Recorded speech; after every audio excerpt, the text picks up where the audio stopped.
Ready to supercharge your teamwork and organization with Cinc groups? First things first, log into your Cinc account and navigate to the Contacts section. That's where all the magic begins. You will see the main dashboard.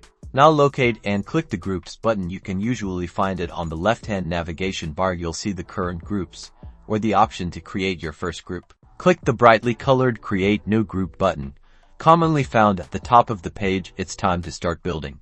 A new window will pop up. It is time for the naming and describing of your group. Give your group a clear, descriptive name: Why Think Project Alpha Team or Marketing Department. Then, add a brief description to specify the group's purpose. This will help clarify the group's identity. Next, add members. There is an easy contact list.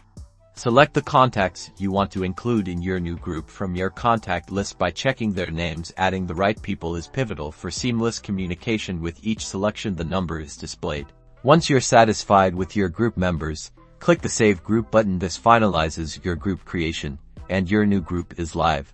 And there you have it. The new group page is ready. You can now easily organize contacts, simplify communications, and manage projects effectively. Start using your group today to foster better teamwork and organization. Ready for more Cinc tips? Like and subscribe for more helpful tutorials. #group management #CINC tips.